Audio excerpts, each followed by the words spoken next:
Friends, अपने आज फिर नए टॉपिक के साथ में हाजिर है। अपन आज जो पढ़ने वाला है वो है effect of power surges on the performance of distance relay. अब डिस्टेंस रिले क्या है क्या नहीं, इसके बारे में मैंने तुम्हें इससे पहले वीडियोस में सब कुछ बता दिया है। उसमें अपने डिस्टेंस रिले कर लिया, डिस्टेंस रिले के टाइप्स देख लिए, इम्पीडेंस, मो और एडमिटेंस, वो तीनों तरीके के रिले की वर्किंग, एक्सप्लेनेशंस और उनकी करेक्टरिस्टिक्स सब के बारे में अपन ने डिटेल डिस्कस कर लिया। अगर आपने वो नहीं देखा तो आप प्लीज़ पहले मेरे उन वीडियोस को जाके देखिए, जिससे आपको इसकी करेक्टरिस्टिक्स समझ में आएगी और उनकी वर्किंग अच्छे से समझ में आएगी। उसको मैंने आपको डीपली एक्सप्लेन कराया उसमें हर चीज़ कि ये क्या है, कैसे हो रहा है। एक बार आप उसको पढ़ोगे तो मेरे हिसाब से फिर दोबारा भूलोगे नहीं। ठीक है, तो अपने आज इसको स्टार्ट करते हैं कि अब है ना पावर सर्जेस के कारण उन डिस्टेंस रिले की जो वर्किंग है उन पर क्या इफेक्ट पड़ता है, क्या है ना उनके कारण चेंजेस आ जाते हैं। ठीक है, तो देखो वो ये अब तुम एक डायग्राम देख रहे होंगे, इस डायग्राम को देखो भैया, घबराना मत कि भैया ये इतना खतरनाक क्या बना दिया गोले गोले गोले करके, नहीं। ये तुम्हें अगर तुमने ना इम्पीडेंस, एडमिटेंस और मोर रिले अच्छे से पढ़े है तो तुम्हें ये डायग्राम देखते ही समझ में आ रहा होगा कि इसमें मैंने एक ही आरएक्स डायग्राम में तीन कैरेक्टरिस्टिक्स एक साथ ड्रॉ करी है। एक उसमें इम्पीडेंस की है, ये जो तुम्हें डी जैसा दिख रहा है वो इम्पीडेंस की है। जो तुम्हें एक छोटा सर्कल दिख रहा है वो तुम्हें दिख रही है कि वो मोर रिले की है। और जो बड़ा सर्किल दिख रहा है वो तुम्हें लग रहा है कि रिएक्टेंस रिले की है डायरेक्शनल यूनिट के साथ में। और एक जो तुम्हें लाइन दिख रही है वो लाइन तुम्हें दिख रही है रिएक्टेंस रिले की कैरेक्टरिस्टिक्स है। क्यों? क्योंकि जो रिएक्टेंस रिले की कैरेक्टरिस्टिक होती है वो पैरेलल होती है आर एक्सिस के, और उसको अपन जो रिएक्टेंस रिले होता है उसके डायरेक्शनल यूनिट के साथ में यूज़ करते हैं। अब क्यों डायरेक्शनल रिले के साथ में यूज़ करते हैं वो मैंने तुम्हें उसमें बताया है। क्यों? क्योंकि फॉल्स ट्रिपिंग के कारण। ठीक है, और ये बड़ा सर्किल ये इसका दिख ही गया और ये छोटा सर्किल तुम्हें दिख ही रहा है मोर रिले का है। ठीक है, अब इन तीनों रिले पर ये जो पावर्स, ये मैंने तुम्हें एक लाइन से दिखाई, डिफरेंट पावर सर्जेस हैं। उन पावर सर्जेस का क्या इफेक्ट पड़ता है डिस्टेंस रिले की परफॉर्मेंस पे, उसको अपन देखेंगे। उसको समझने से पहले तो मैंने एक बार जब एक सिंपल सा डायग्राम देखो, ये एक मैंने सिंपल सा डायग्राम बनाया। ये सिंपल सा डायग्राम क्या कह रहा है, देखो ये एक ट्रांसमिशन लाइन है जो दो जनरेटिंग यूनिट से जुड़ी हुई है। ठीक है, ये एक ईए जनरेटिंग यूनिट है, एक ईबी जनरेटिंग यूनिट है। इन दोनों जनरेटिंग यूनिट से ये जुड़ा हुआ है। ठीक है, अब है ना इस जो ट्रांसमिशन लाइन है उसका जो इम्पीडेंस है वो क्या है, जेडएल, दोनों तरफ रिले लगे हुए हैं। और जो ट्रांसमिशन, ये जो जनरेटिंग यूनिट है उसके पास का जो इम्पीडेंस है इस बस बार से पहले का वो जेड है और इस बस बार के उधर का जेड बी है। इसका जो जनरेटेड वोल्टेज है वो ईबी है, इसका जनरेटेड वोल्टेज ई है और ट्रांसमिशन लाइन का इम्पीडेंस जेडएल है। ठीक है, ये तुम्हें बेसिक डायग्राम दिख रहा है। अब देखो मेरे को एक चीज़ बताओ, ये तुम्हें ना बेटर तरीके से जब समझ में आएगा जब अगर तुमने पावर सिस्टम के अंदर पावर स्विंग्स जो पढ़ा है, पावर सिस्टम स्टेबिलिटी अगर तुमने अच्छे से पढ़ा है तो ये टॉपिक तुम्हारे लिए कोई बड़ी बात नहीं है, ये चुटकियों में समझ में आने वाला टॉपिक है। अगर तुमने पावर सिस्टम स्टेबिलिटी अच्छे से करी है, उसमें स्विंग इक्वेशंस, रोटर एंगल और वो सब अगर अच्छे से कर रहे हैं ना, तो ये तो तुम्हें एकदम फटाफट एक बार में समझ में आ जाएगा। नहीं तो दिक्कत आ सकती है। तो अगर इस टॉपिक को अच्छे से समझना है तो पहले सारे डिस्टेंस रिले, सब रिले को पढ़ो, उनके कैरेक्टरिस्टिक समझो, पावर सिस्टम स्टेबिलिटी अच्छे से करो, फिर इस टॉपिक पर। और जनरली ऐसा नहीं है कि वो पढ़ोगे तभी तुम्हें ये समझ में आएगा। मैं तुम्हें इतना सिंपल तरीके से समझाऊंगा कि अगर तुम वो भी नहीं पढ़ो तब भी तुम्हें ये सब समझ में आ जाएगा। अगर ये टॉपिक आए सीधा तो तुम इस टॉपिक को भी एक्सप्लेन कर सकते हो। ठीक है, तो देखो ये मैंने क्या कहा, ये दोनों तरफ एक जनरेटिंग यूनिट है, यहाँ वोल्टेज जनरेट हो रहा है ई ए और इधर हो रहा है ईबी, इनके बीच में ट्रांसमिशन है। अब मेरे को अगर तुमने पावर सिस्टम पढ़ा या तुम्हें अगर बेसिक इलेक्ट्रिकल नॉलेज है तो ये बताओ, इन दोनों ट्रांसमिशन जो जनरेटिंग यूनिट के बीच में जो करंट फ्लो होगा वो किस पे डिपेंड करेगा भैया, इन दोनों के वोल्टेज पे तो डिपेंड करेगा। ठीक है, यानी जो है ना क्या बोलते हैं अपन गए, जो करंट फ्लो होगा इस ट्रांसमिशन लाइन पे वो किस पे डिपेंड करेगा, इन दोनों वोल्टेज के बीच के फेज डिफरेंस पे डिपेंड करेगा। ठीक है, क्यों? क्योंकि अपन है ना जनरली पावर सिस्टम में पोलर फॉर्म में लिखते हैं, उसमें एक अपना रेफरेंस होता है और एक है ना क्या बोलते हैं कुछ डिग्री कुछ एंगल पे होता है, फेज डिफरेंस पे होता है। ठीक है, तो जिसको अपन रेफरेंस मानते हैं उसको रेफरेंस एक्सिस में जाते हैं, बाकी फिर उसको लीड लाइन में दूसरी चीज़ों को दिखाते हैं। तो अब है ना इसमें है ना जो ट्रांसमिशन लाइन में जो करंट फ्लो होगा वो किस पे डिपेंड करेगा, इन दोनों के बीच के फेज डिफरेंस पे डिपेंड करेगा। ठीक है ना, उन फेज डिफरेंस के कारण इसमें ट्रांसमिशन लाइन में करंट फ्लो होगा। ठीक है, ये सिंपल सी बात समझ में आई। ठीक है, अब है ना जो फेज डिफरेंस होता है ना इन दोनों के बीच का जो फेज डिफरेंस होता है वो इक्वल होता है रोटर एंगल के। किसके इक्वल होता है? Rotor angle del. ठीक है ना, ये डेल रोटर एंगल है, उस रोटर एंगल डेल के इक्वल होता है। ठीक है, इतनी बात समझ में आई।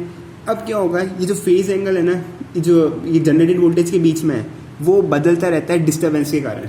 किसके कारण? डिस्टर्बेंस के कारण। अब देखो सिंपल सी बात है, इसके अंदर जो करंट फ्लो होगा वो किस पे डिपेंड करेगा, इन दोनों के बीच का जो फेज डिफरेंस है उस पर, ठीक है, इन दोनों जनरेटेड वोल्टेज के फेज डिफरेंस के बीच में डिपेंड करेगा। अब है ना ये जो फेज डिफरेंस की वैल्यू है ना, इसका जो वैल्यू होती है जो डेल, वो बराबर होता है रोटर एंगल के, ठीक है ना, रोटर एंगल के बराबर होता है अपना फेज डिफरेंस, ठीक है, इतनी बात समझ में आ गई, रोटर एंगल के बराबर होता है फेज डिफरेंस, ठीक है। अब है ना अपना डिस्टर्बेंस आया, मान लो पावर सर्जेस बाद में बात करते हैं कि सबसे पहले अगर मान लो इनमें डिस्टर्बेंस आ गया, अब डिस्टर्बेंस आने के कारण क्या होगा, जो ये फेज डिफरेंस है इन दोनों के बीच में उसमें चेंजेस आ जाएगा, वो फेज डिफरेंस वेरी हो जाएगा। अब फेज डिफरेंस वेरी होगा तो उसके कारण रोटर एंगल जो जनरेटर है ना, क्या बोलते हैं, रेफरेंस एक्सिस और रोटर एंगल के बीच में जो एंगल बना रहे हैं, मतलब रोटर का जो एंगल है, रोटर और ना जो उसकी स्टेशनरी एक्सिस है उसके बीच का जो एंगल है वो वेरी होगा, वो बदलेगा। तुमने पावर एंगल कर्व पढ़ा है ना, ये पावर एंगल कर्व पढ़ा है ना, ये कुछ पावर एंगल कर्व इस तरह से होता है, ठीक है ना। अब इस पावर एंगल कर्व में क्या होता है, ये पावर, ये एंगल, तुम्हारे ये पावर एंगल कर्व में क्या होता है, जैसे जैसे अगर तुम्हारा लोड बढ़ता है तो मोटर की स्पीड क्या होती है, घटती जाती है, लेकिन इनर्शिया के कारण एंगल बढ़ता जाता है, लेकिन फिर वो कुछ देर स्विंग करके एक पर्टिकुलर पॉइंट पे फिक्स हो जाता है, ठीक है ना।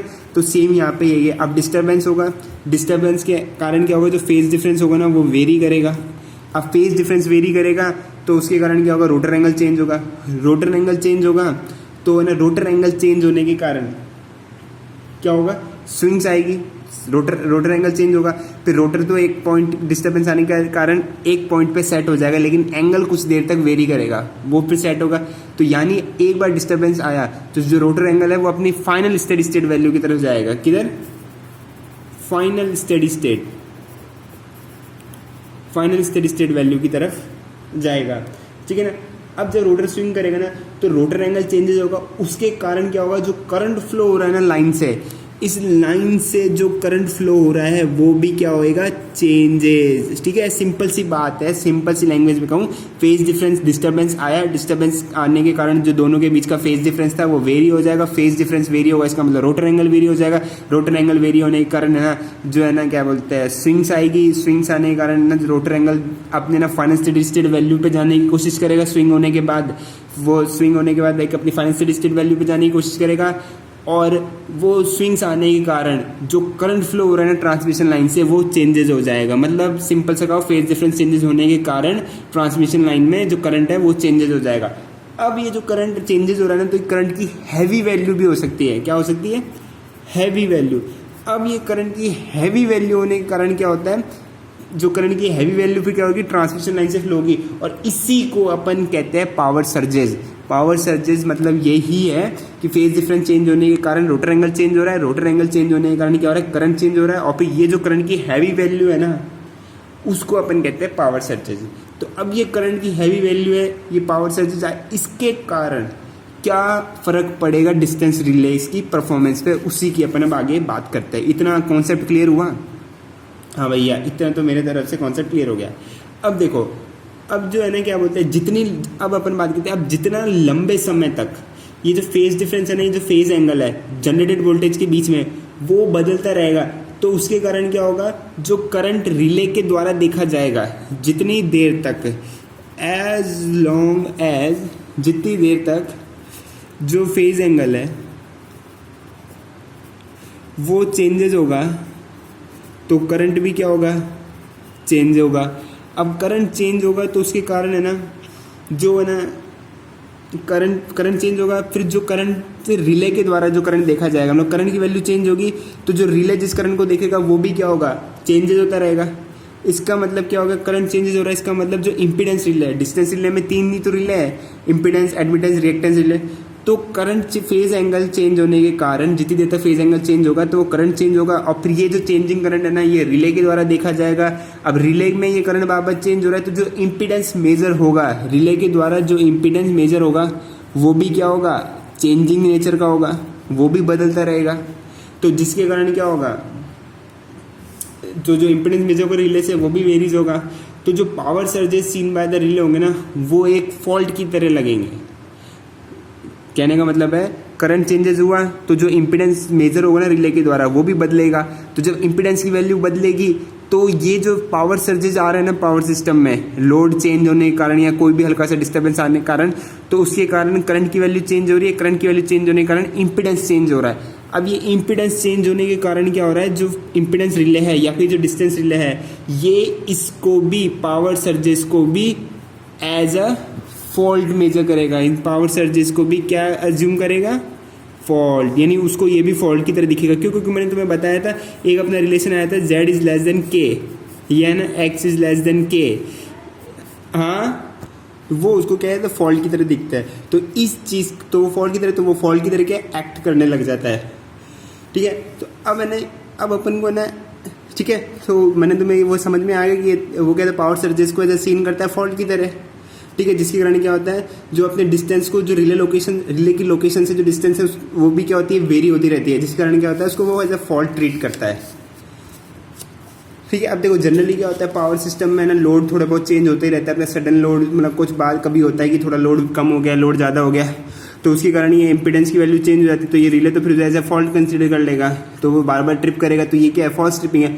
तो इन सब का भी ध्यान रखा जाता है। ठीक है, तो इसका पूरा अपन एनालिसिस भी करेंगे, वो नेक्स्ट पार्ट में करेंगे। इस पार्ट में अपन सिर्फ और सिर्फ इफेक्ट्स क्या होते हैं पावर सर्जेस के, परफॉर्मेंस ऑफ डिस्टेंस रिले, उस पर बात करते हैं। देखो अब है ना, इससे अपन एक चीज़, ये अपने डायग्राम बनाया था, अपन इससे एक चीज़ समझने की कोशिश करेंगे कि किस रिले पे पावर सर्जेस का ज़्यादा इफेक्ट पड़ेगा, मतलब कौन कितने ज़्यादा समय तक पावर सर्जेस के कारण प्रभावित रहेगा, इफेक्टेड रहेगा। ठीक है, उसको समझने के लिए एक बेसिक्स याद कर लो, एक चीज़ याद कर लो, एरिया। एक सेकेंड,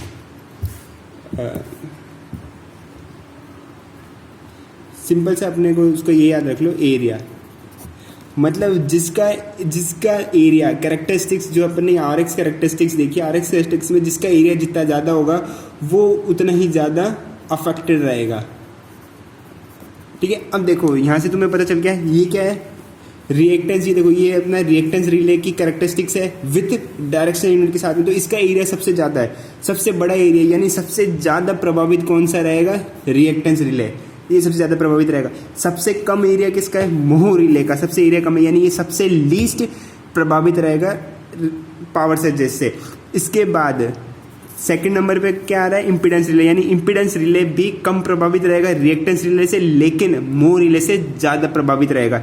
यानी अगर अपन इसको कुछ इस तरह से देखना चाहे तो ये कुछ इस तरह से हो गया, जो रिएक्टेंस रिले है वो सबसे ज़्यादा, फिर उसके बाद इम्पीडेंस और फिर मोह, यानी मोह सबसे कम, इम्पीडेंस जो होगा वो इन दोनों के बीच में होगा, यानी इससे तो ज़्यादा प्रभावित होगा लेकिन इससे कम प्रभावित होगा, बीच का हो गया। रिएक्टेंस रिले सबसे ज़्यादा प्रभावित होगा और जो मोह रिले वो सबसे कम प्रभावित होगा। ठीक है, समझ में आ गया, सबसे ज़्यादा फिर उससे कम फिर सबसे कम, या सबसे कम फिर उससे ज़्यादा फिर उससे ज़्यादा। ठीक है, ये अपन को समझ में आ गया, यानी कौन किससे ज़्यादा प्रभावित होगा, आर एस डायग्राम से अपन को ये समझ में आ गया। तो ये था effect of power surges on the performance of distance relay. अगर नहीं आया तो मैं तुम्हें एक बार इसको ब्रीफली समझा देता हूँ। देखो क्या होता है, सुनो बस, अब मेरा लिख नहीं रहा मैं कुछ, मेरे वर्ड्स पे जाना, जो मैं वर्ड्स बोल रहा हूँ ना उसको गौर से सुनना। देखो क्या होता है, अपन ने रिले लगा रखे, डिस्टेंस रिले अपने ट्रांसमिशन लाइन में लगाई। अब ट्रांसमिशन लाइन में जो करंट फ्लो होगा ना वो किस पे डिपेंड करेगा, जो दोनों एंड पे, ये जो अपना डायग्राम है, इस डायग्राम में जो दोनों एंड पे वोल्टेज जनरेट हो रहा है उनके जो फेज डिफरेंस है उस पर डिपेंड करेगा। ठीक है ना, करंट उन फेज डिफरेंस से करंट फ्लो होगा। ठीक है, अब अगर है ना मान लो अपने कोई भी डिस्टर्बेंस अकर हुआ, ठीक है, तो उसके कारण क्या, तो फेज एंगल चेंज होगा। और मैंने तुम्हें बताया था जो फेज एंगल है वो बराबर होता है किसके, रोटर एंगल के। तो कोई भी डिस्टर्बेंस आया, मान लो सडन लोड चेंज हो गया, या अपन ने किसी को है ना क्या होता है, सर्किट को है ना फॉल्ट हटाने के बाद सर्किट को जोड़ा या कुछ भी करा, तो उसके कारण क्या होता है, रोटर एंगल वेरी होता है, मतलब फेज डिफरेंस वेरी होता है। अब फेज डिफरेंस वेरी होने के कारण क्या होगा, रोटर एंगल, क्योंकि रोटर एंगल ही फेज एंगल के बराबर होता है, तो वो अपना क्या होगा, फेज एंगल वेरी होगा। तो जो है ना, जो रोटर एंगल है वो क्या करेगा, स्विंग करेगा अपनी वैल्यू को, और आफ्टर एक सर्टेन टाइम के बाद वो सेट हो जाएगा अपनी स्टेडी स्टेट वैल्यू पे।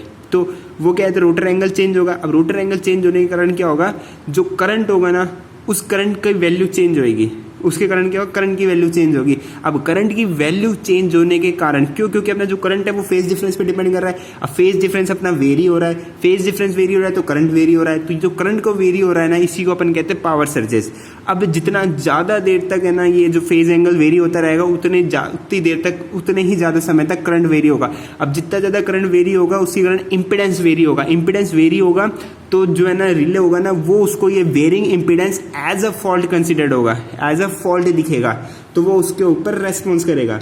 और कौन कितनी ज़्यादा प्रभावित होगा, कितने लंबे समय तक प्रभावित होगा, कौन सा रिले प्रभावित होगा, वो अपन देखते हैं उसके RX डायग्राम से। इसके RX डायग्राम से जिसका एरिया सबसे ज़्यादा है वो ज़्यादा प्रभावित होगा, जिसका एरिया सबसे कम है वो कम प्रभावित होगा, और जिसका एरिया बीच में है तो वो मॉडरेटली अफेक्टेड होगा। ठीक है, तो ये था effect of power surges on the performance of distance relay. अब इसका जो नेक्स्ट पार्ट है उसमें अपन देखेंगे पावर स्विंग एनालिसिस, मतलब इसका आगे एनालिसिस करेंगे कुछ। ठीक है, वो अपन नेक्स्ट पार्ट में करेंगे। आज के लिए इतना ही, धन्यवाद।